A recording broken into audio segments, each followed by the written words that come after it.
Okay, The False Prince. What a goddamn story. I speedrun it in 2 days. In 2 days. I don't think I've ever read a story that fast ever in my life. And it taught me a lot about writing in general, especially for medieval stories, because I am writing like a medieval kingdom, stuff like that type of story.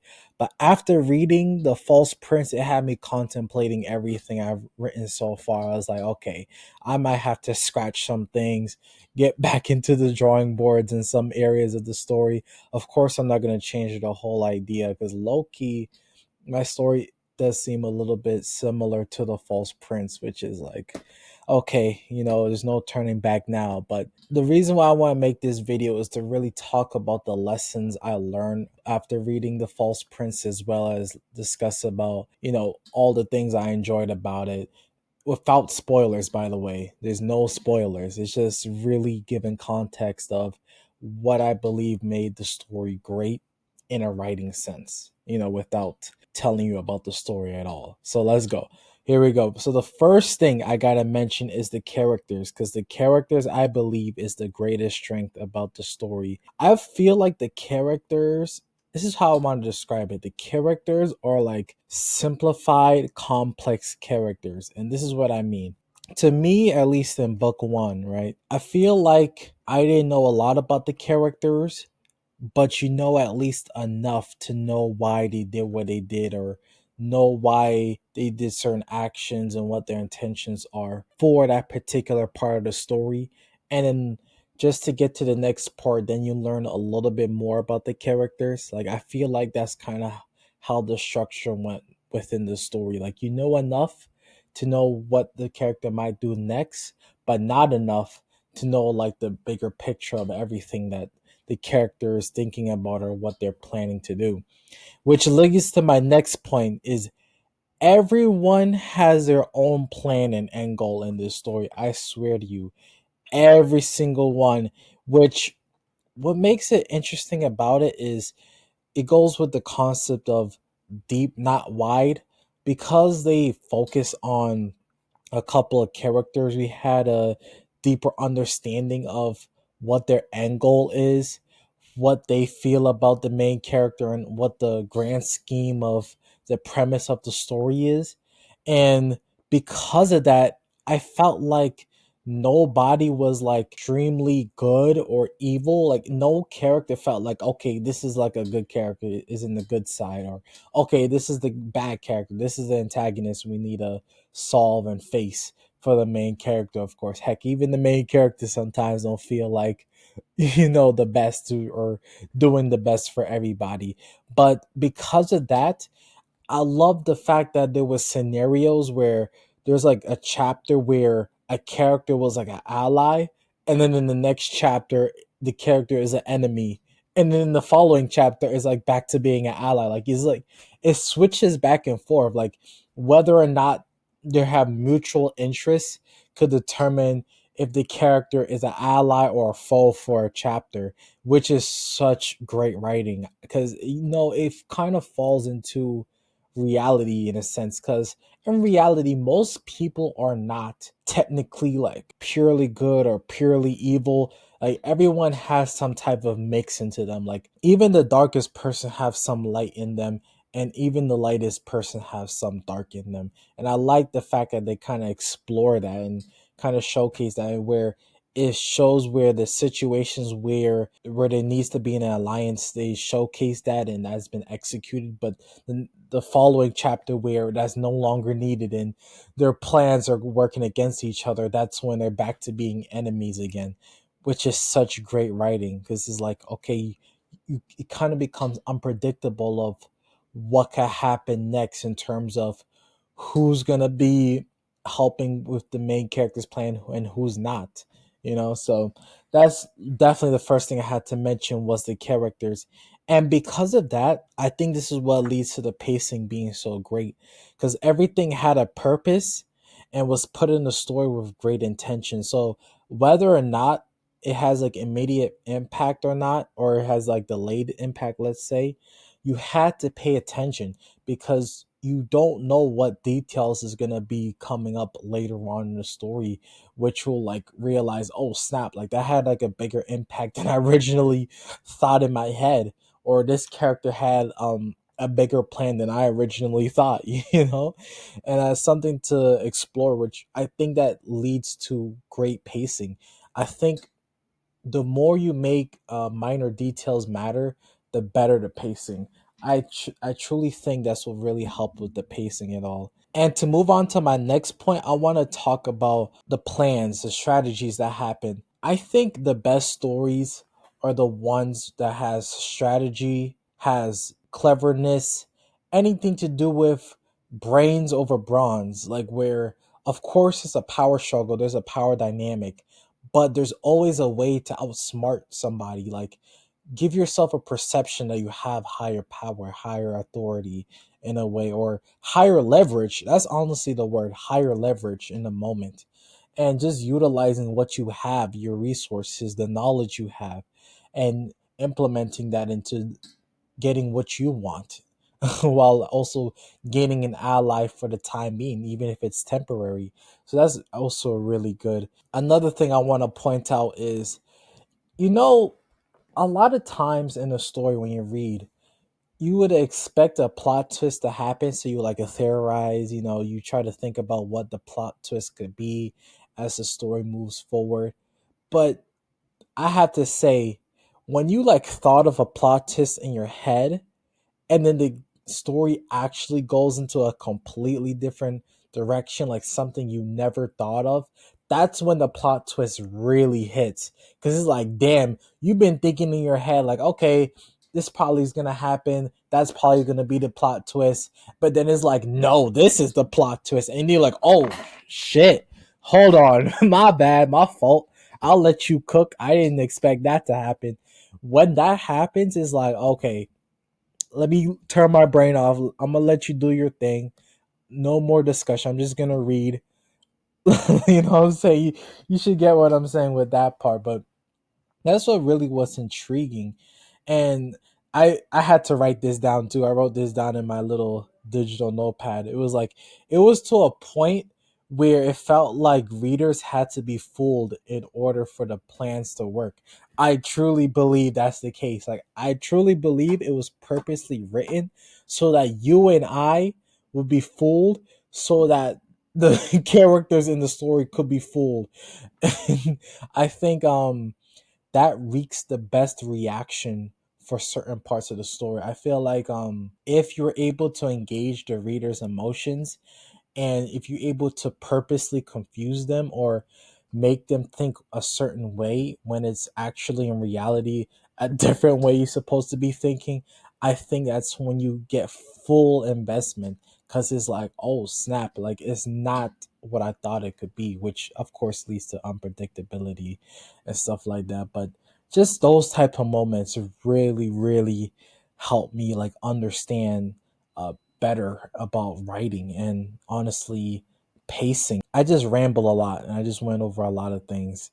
But I think the main thing I want to go over is grabbing people's attention when it comes to writing your story. A lot of times we tend to write out scenes just to like get through certain parts, you know, especially in the middle section of the story. We tend to do that a lot just to like get through some backstory of the characters, you know, just to get a little bit of an understand, like, okay, this is an ally, this is the antagonist, this is the good side, this is the bad side, you know, this is who's helping the main character, this is who we're going against, who's stopping the main character from doing what they want to do. But it's like the fact that there's complexity and you just don't have a complete understanding of these characters, and you don't know what their next move is, that's what's been grabbing my attention. And it really helped me understand the fact that, you know, you don't need to just have it where, okay, there's a good side, there's a bad side. You could mix it up, whatever. Like there's no rules to this. You don't have to have it where there's characters that are just, you know, oh yeah, they're an ally, oh they're an enemy. Yeah, you could always change it up. It really shows how you could expand your creativity once you thought of things like that. So yeah, so that's one thing that I learned is that is how complex you can make characters. Um, and not having them be determined early on whether or not they're good or bad. Another thing I want to point out is cleverness, just the point of strategy. Strategy is so key into storytelling, and I think that cleverness leads to depth of the character. I think the way the character thinks and how they strategize the story is how you able to determine and understand like where they are getting this thinking from, where it originated from. Like you get a deeper understanding of their psychology when you reading their plans, and I guess get the depth of their actions and their intentions are, is like okay, then you have like a deeper psychological understanding of like wow, this is how this person thinks, this is how they view things, this is how they view the people around them, this is how they view their world, their society, everything. So yeah, that's really like the biggest strength I've learned, and this is what grabbed my attention for the false prince and why I really enjoyed the story. There was literally a moment I couldn't stop reading. Like everything was interesting, everything was intentional, every single piece of dialogue, every single interaction was important. And now that I'm thinking about it, there's been a time where I seen where it's written that you need fluff in the story or whatever in order to get through certain parts. And I'm like, I never agreed to that. I never ever agreed to that. And this story really helped me like actually showcase that fluff is not necessary. You could have everything matter in your story. You don't need fluff at all. Fluff is okay. Like you could have fluff, but it's not necessary at all to get through certain parts of the story. I truly believe that everything in this story mattered. Everything.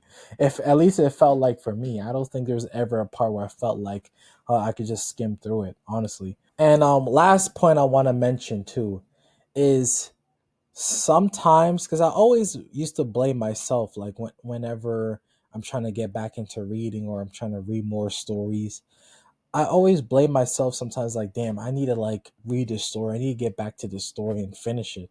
And after reading this story, I had to like come to the realization that sometimes it's not you, it's the story.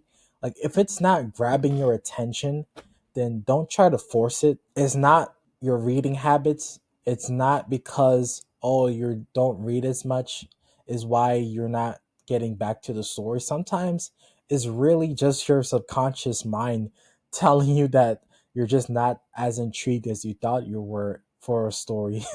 Throwing throwing a glass. But you know what I'm saying?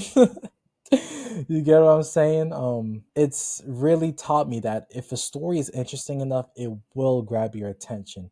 It will make you want to go back to it. So don't worry about whether or not like, oh, you should find time to read a story. Like if it's good enough, you will find the time to read the story and complete it no matter what. So yeah, that's really something that's actually one of the main things it taught me. Like writing aside, in terms of reading, that's what it taught me, is that lesson right there.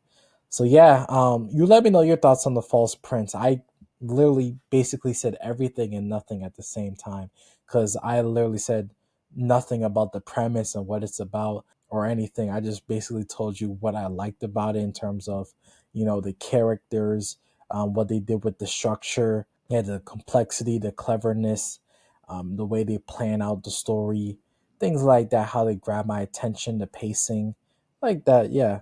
But I just wanted to talk about it because I just like ran through it, in 2 days. I believe I'm in the middle of book two right now, and this is great. It's great. This is already. It's basically just as good as book one, but it could has the potential to be even better. And I think I'm gonna make a video about book two because I think I follow a pattern that it had from book one. Like I think I'm starting to realize the formula, but I'm going to leave that to book two to see if that's going to be the continual formula even for book three. So yeah, I hope you enjoyed this video. If you need someone to read your story, or if you need any feedback at all, let's say you're in the outlining phase and you need feedback, you need new ideas, anything like that to complete your outline, or maybe you need feedback for your draft, anything like that, you could click the link down below, or you could check out the video here or there to showcase an explanation of my consultation calls. And yeah, you could schedule and we could talk about it. Give me a few days, let me read your story so I could actually put my head into it and think about deeply of what suggestions I could give and what feedback I could give to you, and so I could maximize my value, of course. But yeah, click the link down below for that. And lastly, thank you for watching. If you believe in your ideas, make sure you have it in your story. If you believe this part could capture your audience, actually, if it captures your attention, then it will capture other people's attentions. And you have to accept the fact that some stories, like your stories, might not be made for everybody. So if it's interesting to you, then heck, it's worth reading. Because I have to say, because I'm contemplating about my story after reading this. you know, it's like, damn, I need to step up my game, but I think I'm in the right direction. Honestly, like after reading this story, I think I'm in the right direction.